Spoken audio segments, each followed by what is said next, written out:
Levanto mis manos, aunque no tenga fuerza. Levanto mis manos, aunque tenga mil problemas. Cuando levanto mis manos, comienzo a sentir la oportunidad. La escritura, queridos hermanos, nos enseña cosas bien importantes.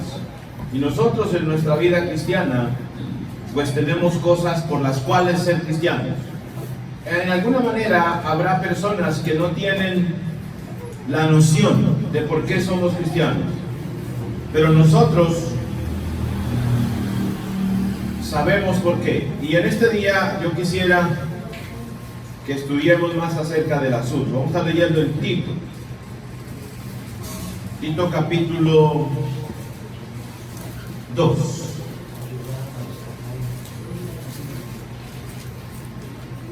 Tito capítulo 2.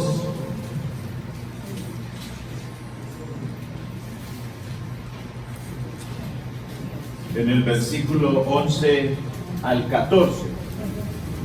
Tito 2, 11 al 14. La escritura dice en este pasaje así: porque la gracia de Dios se ha manifestado para salvación a todos los hombres, enseñándonos que renunciando a la impiedad de los deseos mundanos, vivamos en este siglo sobria, justa y piadosamente, aguardando la esperanza bienaventurada y la manifestación gloriosa de nuestro gran Dios y Salvador Jesucristo, quien se dio a sí mismo por nosotros para redimirnos de toda iniquidad y purificar para sí un pueblo propio, celoso de buenas obras. Esto habla y exhorta y reprende con toda autoridad. Nadie te menosprecie, dice aquí la palabra del Señor. En este pasaje, queridos hermanos, nosotros encontramos enseñanzas de gran importancia para nuestra vida, enseñanzas que son definitivamente una bendición. Una de ellas es que la gracia del Señor nos acompaña. Amén. Hermano, quítase el eco, por favor.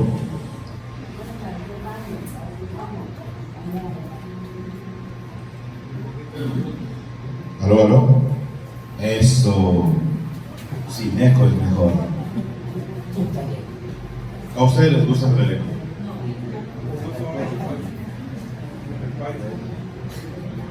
A los músicos. Hay que corregirlo.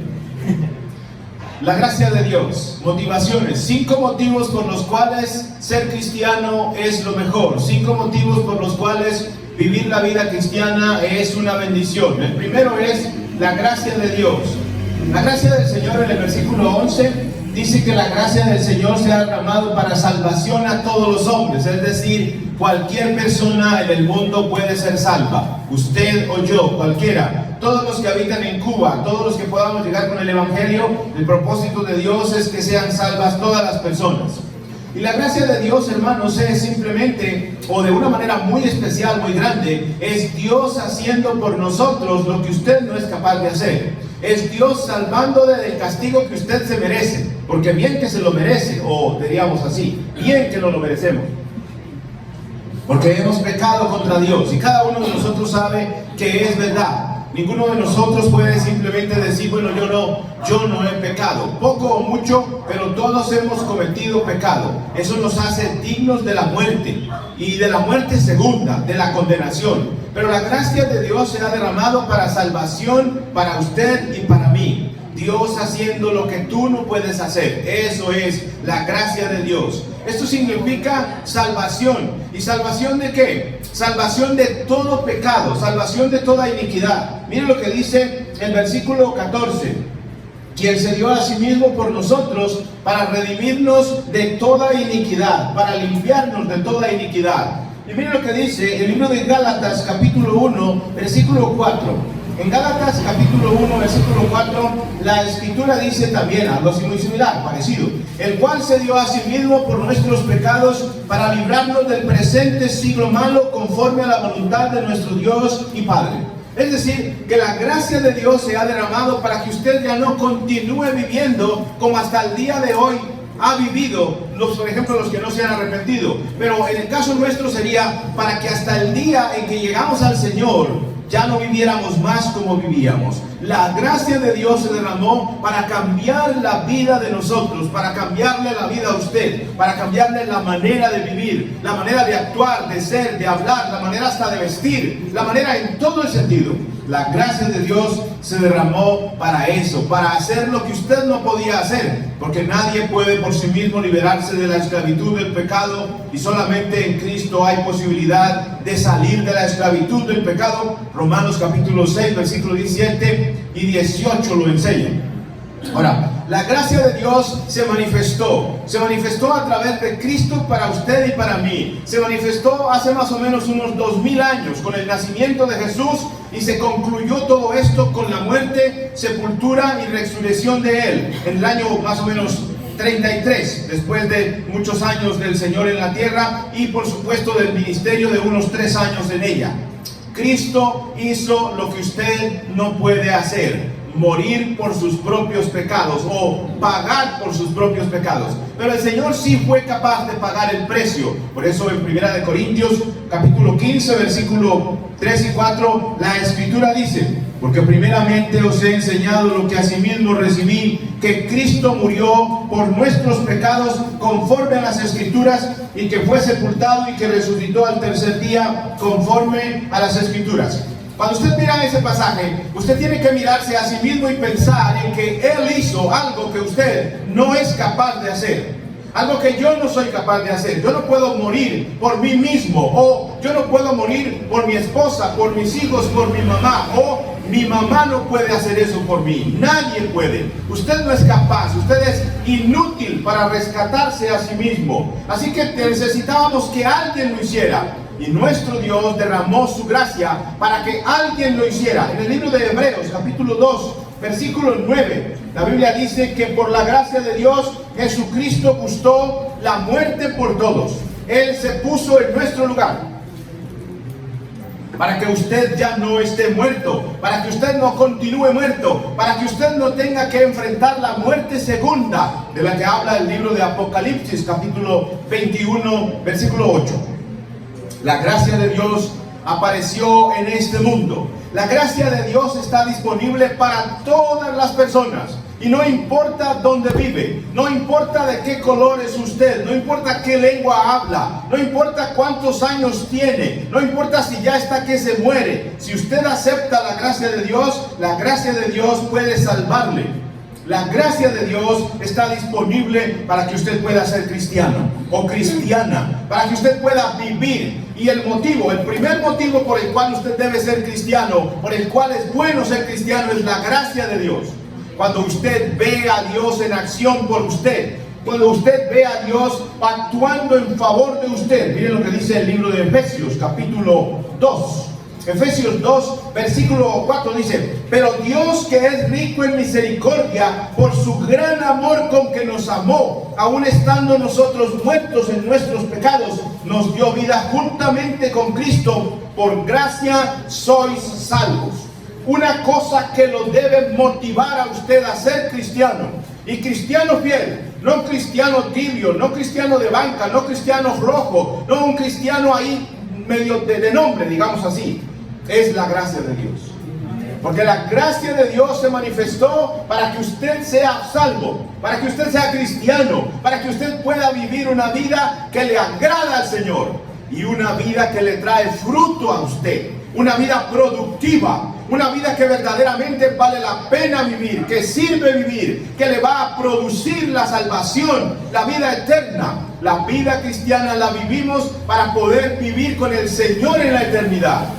Y eso lo hace posible la gracia de Dios. El primer motivo, la primera cosa que debe hacer que usted quiera ser cristiano es el admirar la gracia de Dios manifestada para usted. Porque ya lo dije ahorita, usted es inútil para salvarse a sí mismo. Yo también, yo necesito la gracia de Dios. La segunda cosa que está en el versículo 12 de Tito capítulo 2. Tito capítulo 2, versículo 12. Miren ustedes, la segunda cosa que lo debe motivar a usted a ser cristiano fiel, a servirle al Señor con toda su alma, con todo su ser, pudiera uno decir, a cumplir el primer mandamiento de la ley de Dios, que es amar al Señor con toda la mente, el corazón, las fuerzas y el alma. Miren el versículo 12, enseñándonos que renunciando a la impiedad y a los deseos mundanos, vivamos en este siglo sobria, justa y piadosamente. La segunda cosa es que Dios te está dando la oportunidad de vivir o de tener la mejor vida en la tierra. Y es la mejor vida porque es una vida apartada de toda clase de iniquidad. Contrario a lo que el mundo piensa. El mundo piensa erradamente así. El mundo piensa que entregarse a los vicios, por ejemplo al licor o a las drogas, o entregarse a cualquier tipo de libertinaje o cosa del mundo, de pecado, es libertad y es la verdadera vida. Pero no lo es, no es cierto. Toda la gente que piensa así está engañada. Nosotros cuando vivíamos así estábamos engañados también. Y el mundo está engañado por el diablo, porque el mundo simplemente cree lo que el diablo dice y el diablo miente. Por ejemplo, como cuando a Eva le dijo, no moriréis. Pero la verdad fue que se murieron, ese día se murieron espiritualmente y por supuesto físicamente también. Ya se acordará Adán en el Hades, hombre, sí era razón eso de que sí me iba a morir, pues sí se murió. Entonces, el punto es que Dios nos está ofreciendo la mejor vida en la tierra. Por ejemplo, en el libro de Juan, capítulo 10, versículo 10, yo he venido para que tengan vida. Noten el contraste. Porque en primera parte del versículo dice, el ladrón solo viene para matar, robar y destruir. Pero el contraste de eso es, yo he venido para que tengan vida y para que la tengan ¿cómo? En abundancia. Es abundante porque es eterna, es la vida eterna, la vida de los cristianos es eterna. Pero es abundante porque es calidad de vida, es buena vida. Lo que el mundo dice, por ejemplo, algo así como, vea, compre la casa en este paraíso, que esto aquí es bueno, es mentira. Es simplemente otro pedazo del mundo. Tal vez un bosque bonito o algo así, bien organizado, pero sigue siendo la tierra, sigue siendo el mundo. Tal vez usted en la mañana se levanta y escucha los pajaritos cantar, pero cantan por todo lado, así que simplemente es para que usted compre carro. El punto aquí es que la vida que Cristo ofrece sí es realmente abundante, porque es eterna la vida que Dios ofrece, y es buena, es abundante porque es una vida de calidad. En el libro de Primera de Pedro, capítulo 1, versículo 18, el Señor dice lo siguiente hablando de esta vida que el Señor trae para todo aquel que le obedezca. Dice, sabiendo que fuisteis rescatados, ¿noten de qué? De vuestra vana manera de vivir, la cual recibisteis de vuestros padres. Es primera de Pedro 1:18. Sabiendo que fuisteis rescatados. ¿Quiénes? Los cristianos. Aquel que se ha entregado al Señor en arrepentimiento, confesión de fe y bautismo. Aquel que ha nacido de nuevo del Señor, del Espíritu Santo, según Juan capítulo 3. Esa persona fue rescatada de una vana manera de vivir, ahí es todo tipo de maldad y de pecado, la cual recibiste de vuestros padres, y luego no con cosas corruptibles como oro o plata, sino con la sangre preciosa de Cristo Jesús. Amén. Puede leer hasta el 20 si quiere, ya destinado desde antes de la fundación del mundo, pero manifestado en los postreros tiempos por amor de vosotros. Entonces, la segunda razón por la cual ser cristiano es una bendición, o por la cual Dios nos está motivando para ser cristianos, es que nos ofrece la mejor vida. Y la mejor vida tiene que ver con estar aparte de todo tipo de pecado. El Señor nos dice, Tito, volvamos a Tito, capítulo 2, versículo 12. Tito 2:12. Dice, enseñándonos. La gracia de Dios nos enseña. En Dios, en su gracia, nos enseña. ¿Qué nos enseña? Que renunciemos a la impiedad y a los deseos mundanos.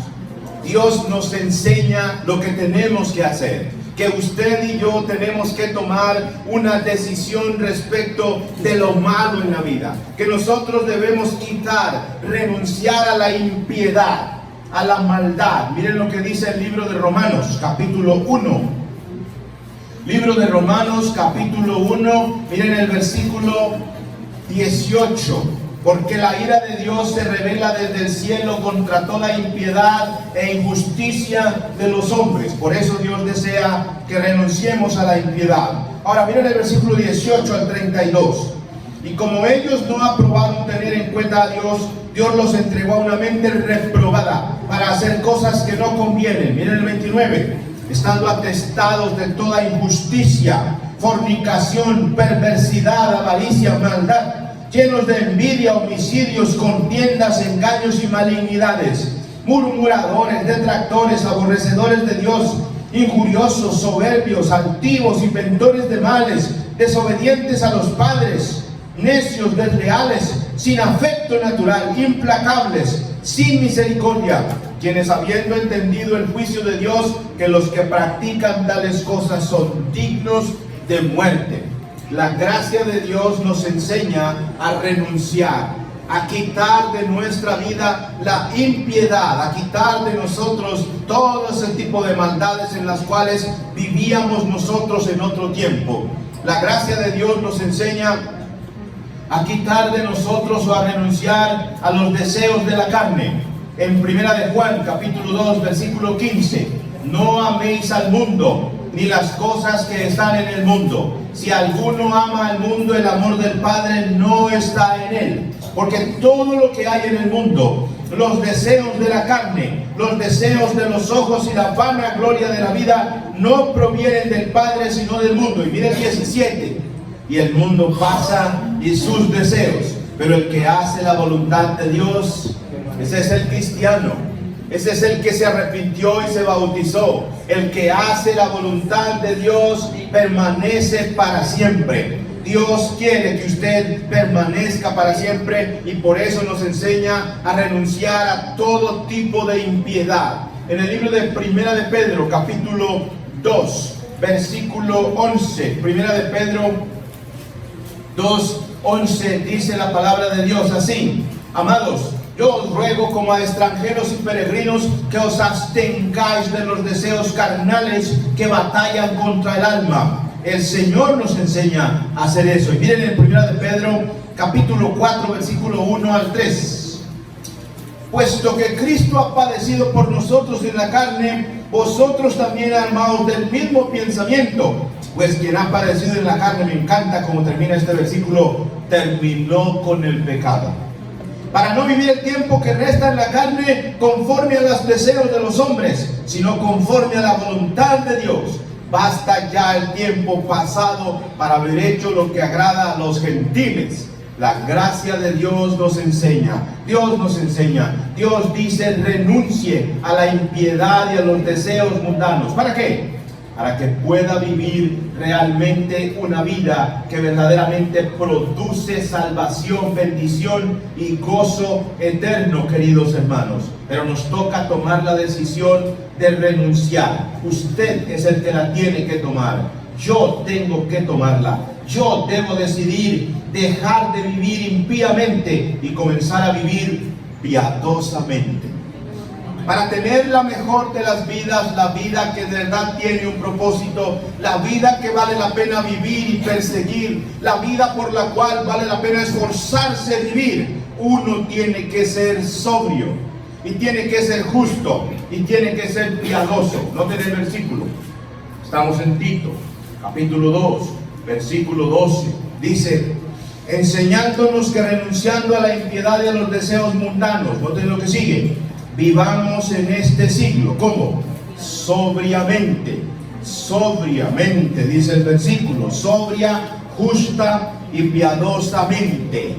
Tenemos que estar, la idea de ser sobrios es lo contrario de estar ebrios, es decir, de estar contaminados o engañados por el mundo. Y la idea de ser sobrios aquí es que uno entiende por qué vive esta vida apartada del mal. ¿Por qué renunciamos? ¿Por qué luchamos contra la impiedad? ¿Por qué no cedemos? ¿Por qué no queremos vivir como antes? porque Dios nos dio su gracia. Nos damos cuenta que a pesar de merecer la muerte, nos dio su gracia. Y ahora nos enseña, vivan sobriamente, es decir, vivan con entendimiento. ¿Por qué no seguir viviendo en la borrachera? Porque los borrachos no heredarán el reino de los cielos. Por eso, y usted lo entiende, y puede ser sobrio, puede entender eso. Algo como, ¿por qué no salimos a la calle y nos cruzamos a una avenida sin mirar ni para arriba ni para abajo? Pues porque te estripa un carro, hombre. Tienes que ser sobrio. En una cosa como esa necesitamos la sobriedad siempre. ¿Por qué no simplemente pisas el acelerador y no frenas? Porque te matas. Por eso, simplemente por eso. ¿Sí? Entonces hay que ser sobrio. Usted tiene que acelerar, pero a veces hay que frenar y a veces le toca pisarlo fuerte. Si no se mata, tiene que ser sobrio. ¿Por qué le ponemos el freno a la impiedad? ¿Por qué renunciamos a la impiedad? Porque para vivir eternamente tenemos que apartarnos del pecado. Ya sabemos lo que dice Primera de Corintios, que los que practican la maldad no heredarán el reino de los cielos. O Gálatas 5, 19 al 21 también lo enseña. Tenemos que vivir justamente, es decir, vivir de acuerdo a las enseñanzas de nuestro Padre Celestial. Y piadosamente es vivir consagrados a Dios. Por eso cuando nos bautizamos, Dios nos añade a la iglesia. Y en la iglesia hacemos parte del cuerpo de Cristo. Y como cuerpo de Cristo adoramos a Cristo y le servimos con nuestras vidas. Por eso dice en el libro de Romanos, Romanos capítulo 12, versículo 1 y versículo 2. Dice la escritura en ese pasaje así. Y noten cómo comienza. Así que, hermanos, os ruego por las misericordias de Dios que presentéis nuestros cuerpos en sacrificio santo, agradable a Dios, que es nuestro culto racional. No os conforméis a este siglo, sino transformaos por medio de la renovación de vuestro entendimiento, para que comprobéis cuál sea la buena voluntad de Dios. Eso estamos comprobando todos los días los cristianos. La buena voluntad de Dios. ¿Cómo es ella? Agradable y perfecta. La vida cristiana es agradable y es perfecta. Vivirla vale la pena. Dejar el mal vale la pena. Actuar sobriamente, justamente y piadosamente vale la pena. Con eso usted comprobará que de verdad servirle al Señor es lo mejor. Que la vida cristiana no es una vida monótona o aburrida o una vida, no sé, tonta o una vida amargada. De ninguna manera. Es la mejor vida en la tierra. La vida en Cristo Jesús.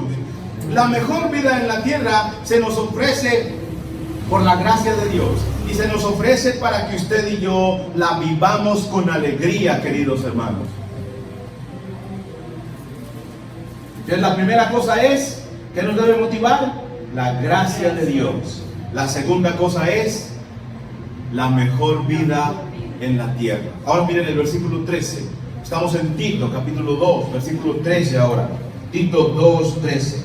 Aguardando la esperanza bienaventurada y la manifestación gloriosa de nuestro gran Dios y Salvador Jesucristo. La vida cristiana, lo que nos debe motivar a vivirla es la gracia de Dios, la mejor vida en la tierra, pero también el que estamos esperando, la segunda venida de Cristo. Versículo 13. Nos estamos preparando para el encuentro con Él. ¿Y cómo quiere usted que el Señor lo encuentre? Necesitamos preparación para eso. Cuando uno ya sabe que va a venir una visita, por lo regular uno se prepara, arregla las cosas en su hogar, en su casa. Bueno, aquí estamos arreglando nuestra casa, nuestra vida, nuestro cuerpo, nuestro espíritu, nuestra alma. Queremos que cuando el Señor venga nos encuentre bien delante de su presencia, aguardando. Noten, la gracia de Dios se ha revelado para salvación y nos enseña que renunciemos al mal. ¿Por qué? Porque estamos aguardando la segunda venida de Cristo. Es decir, que con ansia, con anhelo, estamos deseando que regrese el Señor. Queremos que regrese. La Biblia enseña esta idea, por supuesto. La segunda venida de Cristo es inminente. Eso es una realidad en las Escrituras y nosotros lo creemos así. Y tenemos la oportunidad de prepararnos para ello. tenemos la oportunidad y por eso somos cristianos. Entonces la tercera cosa que nos debe motivar a ser cristianos es el hecho de que el Señor vendrá otra vez. Él va a venir por nosotros. Recordarán en el libro de los Tesalonicenses, Primera de Tesalonicenses capítulo 4, hermanos. Primera de Tesalonicenses capítulo 4, versículo 13 dice: tampoco queremos, hermanos, que ignoréis acerca de los que duermen, para que no os entristezcáis como los otros que no tienen esperanza. El mundo no tiene esperanza, pero los cristianos sí. Tenemos un motivo. ¿Por qué es cristiano? Porque estoy esperando que el Señor venga. Estoy esperándolo a Él. Yo tengo esperanza en Él. Dice luego el 14, porque si creemos que Jesús murió y resucitó, así también traerá Dios con Jesús a los que durmieron en Él. Por lo cual os decimos esto en palabra del Señor, que nosotros que vivimos, que habremos quedado hasta la venida del Señor, no precederemos a los que durmieron. Porque el Señor mismo, con voz de mando, con voz de arcángel y con trompeta de Dios, descenderá del cielo, y los muertos en Cristo serán resucitados primero. Luego nosotros, los que vivimos, los que hayamos quedado, seremos arrebatados juntamente con ellos en las nubes para recibir al Señor en el aire, y estaremos siempre con el Señor. Eso nos debe motivar lo que estamos haciendo. No estamos simplemente, no sé, como cuando uno se agarra a mirar tal vez por una ventana y así, tan bonito es. Sí, pero ¿y qué? No, pues está bonito y ya. No, aquí no es así. Aquí es que esperamos al Señor, y esperamos al Señor de señores. No es cualquier persona la que vendrá, es Cristo Jesús, nuestra salvación, nuestra esperanza. Y entonces lo esperamos y nos preparamos cada día para recibir al Señor, haciendo su voluntad. Esto también representa bendición, porque Cristo traerá bendición, y representa esperanza, porque tenemos una razón para vivir. Esperamos que Él aparezca y esperamos ver su gloria, la gloria más radiante, de la cual Dios nos hará partícipes por esperarlo, por amarlo. La Biblia dice, ¿te acuerdas del apóstol Pablo? Eso está en Primera de Timoteo, segunda, donde el apóstol Pablo dice que no solamente a mí, sino a todos los que aman su venida, ¿qué les dará? La corona de justicia, la corona de la salvación. ¿Amamos la venida del Señor o no? Amén. Ese es un motivo para ser cristianos. El tercero, sigamos.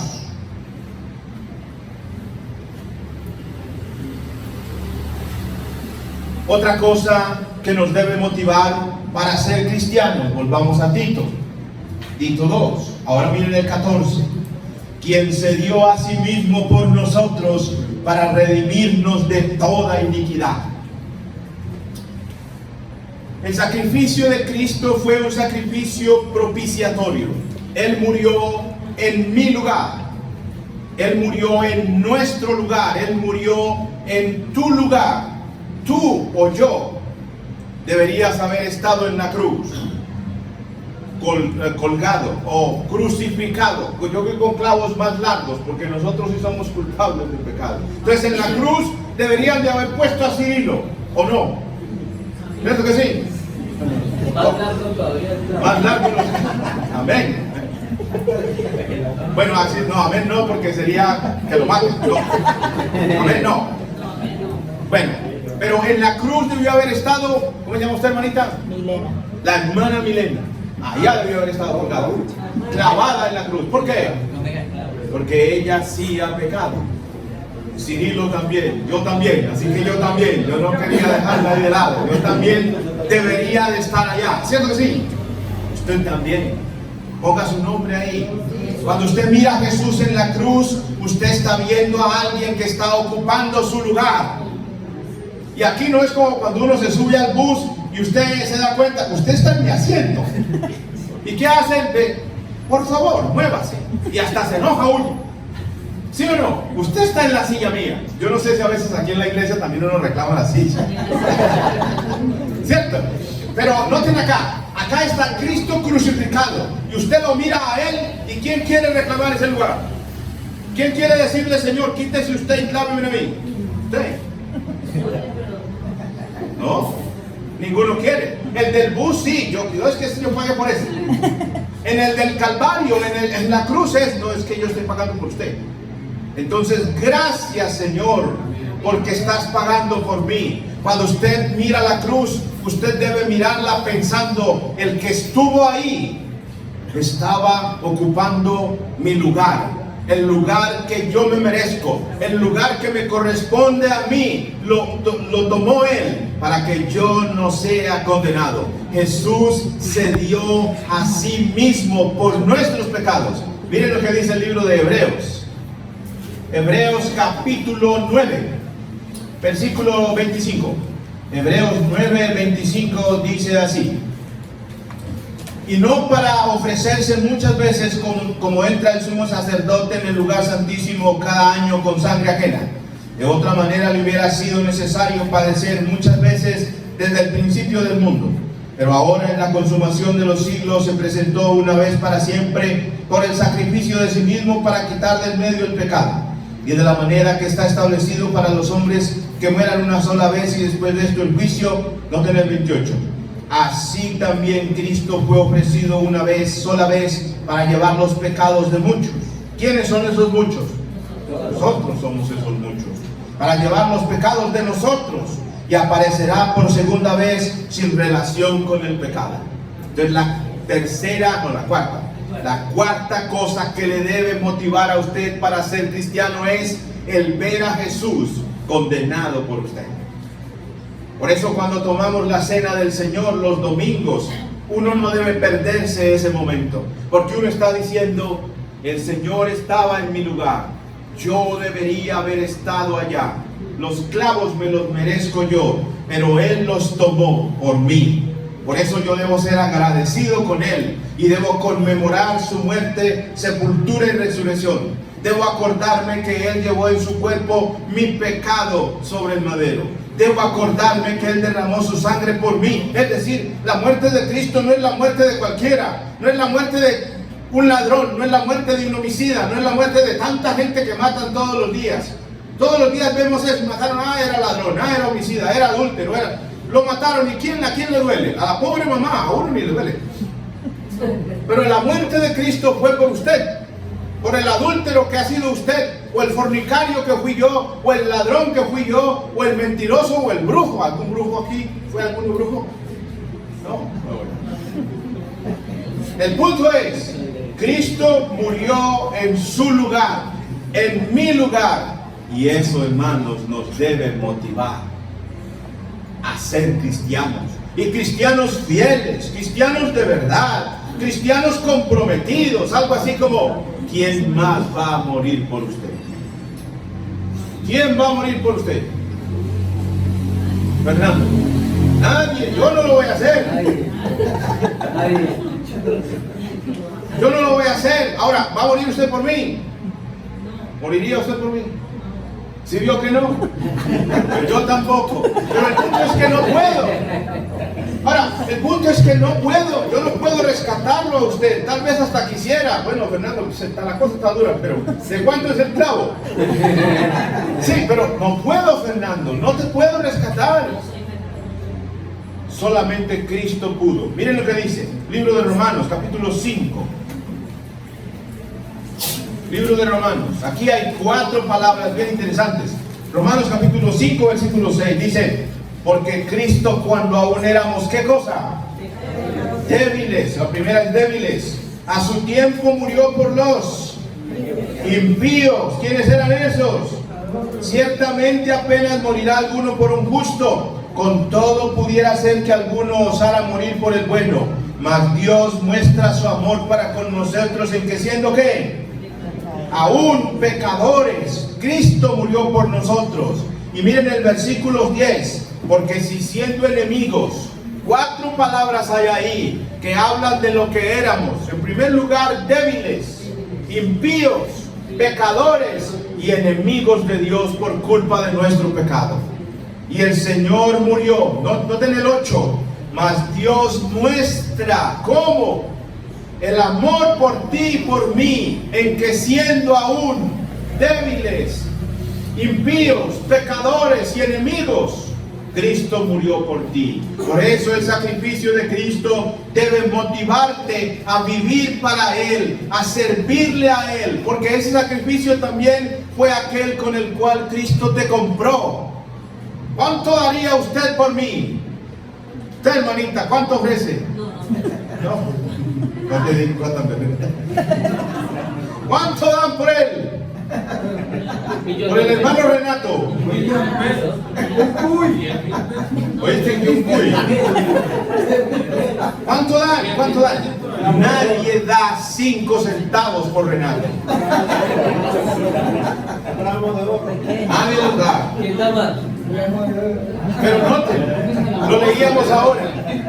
Suena chistoso, pero noten, lo leíamos ahora. Lo que quiero que noten es que siendo unos pobres miserables, hubo quien muriera por nosotros. ¿Sí? Por eso nos debe motivar a servirle al Señor. Porque ¿quién más va a pagar por ti? Es que nadie da 5 centavos por Renato. O por el Humberto, pues. Nadie los da. Entonces, leíamos ahorita en el libro de Primera de Pedro, 1:18. Y hay más versículos así, pero volvamos a este que creo que lo dice de una manera muy especial, muy clara. Primera de Pedro 1:18 dice, sabiendo, no tenés, ya sabemos, ¿qué cosa? Que fuimos rescatados de una vana manera de vivir. O sea, algo así como que el Señor te miró a ti perdido, nos ve perdidos y dice, vale la pena morir por esta gente. Esta gente vale. Para Él sí valemos más que 5 centavos. Para Él valemos más. Usted vale más para Cristo que todo el oro y que toda la plata que el mundo tiene. Porque miren el versículo 18, perdón, la parte final. Porque dice, la cual recibiste de vuestros padres, no con cosas corruptibles como oro o plata, sino con la sangre preciosa de Cristo Jesús. Entonces, ¿cuánto pagaron por Renato? ¿Cuánto pagaron? Cristo. La sangre. Entonces, si vale, para nosotros no damos nada por él. Pero Dios fue capaz de decir, vale mi sangre. Vale mi sangre. Y entonces ponga su nombre. Usted para Cristo vale la sangre de Él. Cristo sí ve lo grande o lo importante que es usted, a pesar de haber sido débil, impío, pecador y enemigo de Él. Él sí fue capaz de decir, yo sí lo rescato. Yo sí voy a sacar lo mejor de Renato. Luego que no diga Renato, es que tengo algo contra él, nada. Sí, pero lo que quiero es el ejemplo. Dios ve a Renato perdido y dice, para mí sí vale. Y lo quiero tanto como para morir con él. Y lo quiero tanto como para que viva conmigo. En primer lugar en la tierra, que viva para mí. Y luego que viva conmigo en el cielo. Y a veces uno no quiere ni llevar a otro a la casa. ¿Y el fulano para dónde va? ¿Quién sabe? Pero en la casa mía no hay lugar para él. Así somos los seres humanos. Vamos a ver si un día cuando yo tenga casa miro a ver a quién llevo. Que todavía no tengo, pero un día tal vez. Pero la cosa es que el Señor sí quiere tenerte en su casa. ¿Y dónde estás ahora? En la iglesia de Cristo. Miren lo que dice el libro de Efesios. Efesios capítulo 2. Porque a veces uno tiene amigos y uno dice, ese es amigo mío, pero no, ahí de lejitos. Pero miren el Señor nos amó tanto y su sacrificio ha surtido un efecto tan grande, tan maravilloso, que miren a dónde nos tiene. Efesios 2:19. Así que ya no sois extranjeros ni advenedizos, sino conciudadanos de los santos y miembros de la familia de Dios. Amén. De la muerte a la vida y de ser nada a ser hijos de Dios. Eso nos debe motivar. El sacrificio de Cristo nos debe motivar a servirle, porque el Señor sí está viendo tu valor. Y a veces en la iglesia la gente se siente menos. Pero es que yo como no sé lo que sabe Cirilo, yo como que ni valgo. Sí vales. O yo como no soy como fulano, yo no tengo los talentos de fulano, no, yo como que ni vuelvo. Es insensatez y es ignorancia. Porque en la iglesia de Cristo no hay miembros de segunda. Aquí todos somos iguales, hijitos de Dios, amados por el Señor. Amén. Sí, así que no se ponga usted con bobadas. Amén. Y la número 5, en Gálatas, perdón, en Tito. Quien se dio a sí mismo por nosotros para redimirnos de toda iniquidad. Y noten la parte final del 14. Y purificar para sí un pueblo propio. Un pueblo propio. A todos nos gusta cuando eso es mío. Mi familia, mi esposa, mi esposo, mi casa, mi computadora, no es mío. Si me van a entender, uno tiene el sentido de la propiedad. Usted es de Dios. Dios lo mira a usted y Dios dice de usted: tú eres mío, yo te compré. ¿Saben de qué me acuerdo? De una enseñanza que hay en el libro de Ezequiel, capítulo 16. De pronto la han leído, cuando Dios habla de Israel y dice que cuando Dios vio a Israel, nadie daba 5 centavos por él, como por Renato. Nadie daba nada, nada. Y Dios dice: y yo pasé cerca de ti y te vi en tus sangres. Y nadie quiso quitarle la sangre. ¿Sabes que cuando uno nace envuelto? ¿Y qué quitar eso? Y eso mismo lo mata a uno. Pero Dios dice: yo te dije, vive. Lo pueden leer, Ezequiel 16. Cuando Dios nos vio muertos y nadie daba nada por nosotros, Dios nos limpió, nos lavó y nos santificó y nos trajo a su iglesia como su familia y nos ha dado una vida emocionante, maravillosa, bella, como su pueblo. Y se acordarán ustedes de 1 de Pedro 2:9. Mas vosotros sois linaje escogido, real sacerdocio, nación santa, pueblo adquirido por Dios. Los cristianos somos eso. Ahora, ¿para qué? La vida cristiana también es una bendición y hay que vivirla con ganas, porque Dios nos escogió para buenas obras. Noten, para redimirnos, un pueblo propio, celoso de buenas obras. Amén. Celoso. ¿Qué quiere Dios de usted? Y saben una cosa, ¿se acuerdan? ¿Dónde está? No me acuerdo del número, pero dice el Señor: más bienaventurado es dar que recibir. Para eso nos rescató el Señor, para servir a Él, para servirle al mundo, para servirnos unos a otros. La Biblia lo enseña, dice: servíos unos a otros por amor. Entonces, nosotros somos el pueblo propio de Dios, lo más especial, el tesoro. Eso dijo Dios de Israel, por allá creo que es en Deuteronomio. Pero también somos la posesión más preciada de Él, lo que le costó la sangre de su Hijo.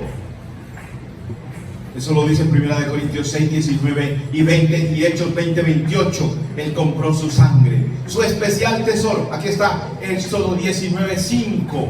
Y serán para mí especial tesoro. ¿Saben que eso se lo dice uno a veces, por ejemplo, a la novia? Ay, tú eres mi tesoro. Eso es mentira. Entonces, es mentira. A la verdad no. Después de que uno pelea, dice: ay, ya que tesoro, ni que 8 cuartos. Esa ya no me gustó. Muy peleona, por ejemplo. Ya, hasta ahí llegó el tesoro ese. Pero con el Señor, su pueblo siempre es un tesoro. Usted es de verdad un tesoro para Dios. Yo no diría lo mismo. Ahora, ustedes no dirían lo mismo de mí, pero Dios sí. Qué interesante, qué bueno todo eso. Dios nos ve así. Entonces, ¿cuál es el objetivo de nosotros? Servirle al Señor. ¿Qué quiere Dios? Que usted sea celoso. ¿Celoso de qué? Versículo 14, parte final. De buenas obras. No retenga su mano de hacer el bien. No retenga su mano de ofrendar con generosidad. No sea tacaño. No seamos. Para que meterme también ahí en el canto. No seamos tacaños. ¿Sí? ¿Por qué no? Porque para eso Dios nos redimió. Nos rescató. Para que seamos un pueblo de Él. Celoso de hacer el bien sin mirar a quién. Dice por ahí un dicho. De alguna manera es aplicable. Dios quiere que usted sea celoso y lleno de buenas obras. ¿Por qué? ¿Se acuerdan cómo termina la carrera del Señor Jesús allá en Juan 17, 3 y 4? Yo te he glorificado en la tierra. He acabado la obra que me diste que hiciera. ¿Y usted? ¿Qué va a decir usted cuando se muere? ¿Sabe que a veces dicen los cristianos cuando están muriéndose? Ay, Señor, regálame otros días, que es que no he hecho nada todavía. y tiene 90 años. ¿Cómo que no ha hecho nada si se convirtió a los 30, hermano? Entonces, ¿cuántos años tiene de más? Y Dios está tan bueno que le regala otros 15, otros 20 y tampoco hace nada. Necesitamos terminar nuestra vida como sea que ella termine diciendo: te he glorificado en la tierra, he acabado la obra, hice lo que me dijiste o lo que me mandaste. Aquí está, para la gloria tuya, no para la gloria de uno, para la gloria de Dios. 5 cosas entonces, queridos hermanos, que nos deben ayudar a ser cristianos. La primera, ¿se acuerdan cuál es la primera? En el versículo 11. La segunda, La buena vida. la mejor vida en la tierra. Versículo 12. La tercera, ¿cuál es? La segunda venida. La segunda venida de Cristo. La cuarta, en el versículo 14, Jesús en la cruz. la muerte de Jesús nos debe motivar. Y la quinta, una vida emocionante, una vida, no sé, algo así como, usted sabe que la gente a veces que viaja, por ejemplo, y se toman fotos y por allá en una cascada o algo y todo eso, y están emocionados, felices, y esto es vida. No, es viajar, es simplemente viajar, y hay poco de cosas bonitas por ahí. Pero la verdadera vida cristiana y la verdadera emoción está en vivir para Dios, porque eso no se acabará. A usted se le acaba el viaje o se le acaba la cámara al charco ese y hasta ahí le llegaron las fotos. Pero si usted vive para Dios, eso no se le acabará nunca. 5 cosas para que usted viva así. Ahora, si hay alguno aquí que todavía no es cristiano, lo animamos con estas 5 cosas para que venga el Señor hoy y obedezca el Evangelio y no ponga más tardanza, no retarde más, porque usted está muerto y necesita resucitar y el poder está en Jesús y hoy es el día. Cristo murió por usted y usted debe creer que Jesús es el Hijo de Dios, porque si no, en sus pecados ya está muerto y ahí se quedará muertecito para siempre. Pero si usted le obedece a Dios, eso cambiará. Juan 8:24 dice: si no creéis que yo soy, en vuestros pecados moriréis. Crea en el Señor Jesús, quien murió por usted. Arrepiéntase de sus pecados. Renuncie, versículo 12, renuncie a toda la iniquidad en su vida. Déjela. ¿Por qué? Porque le tiene muerto y quiere quedarse muerto. Y también confiese el nombre de Jesús delante de los hombres. Mateo 10:32. El que me confiese delante de los hombres. ¿Note qué cosa? El que me confiese delante de los hombres, yo le confesaré delante de mi Padre. Si ven lo importante de eso, cuando usted confiesa el nombre del Señor, el Señor dice: yo te voy a confesar en el día final. Pero si usted no lo hace ahora, por miedo, por cobarde, por lo que sea, por vergüenza, el Señor también se avergonzará de usted en el día final. Y, por supuesto, necesita ser sumergido. ¿Para qué? Marcos 16:16. El que creyere y fuere bautizado será salvo. Más el que no, ¿qué? Será condenado. ¿Usted cuál quiere? ¿Ser salvo o ser condenado? Salvo. Entonces, si no se ha bautizado, ahí dice Jesús que tiene que hacer: bautícese. En el Hechos 2:38, arrepiéntase y bautícese. ¿Para qué?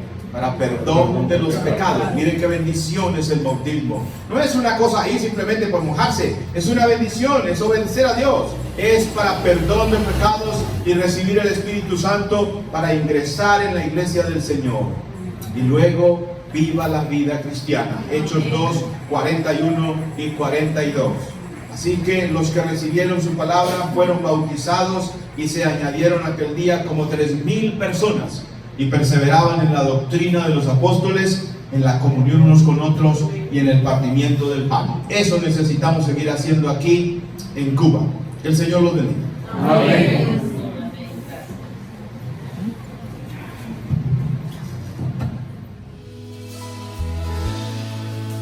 Levanto mis manos, aunque no tenga fuerzas.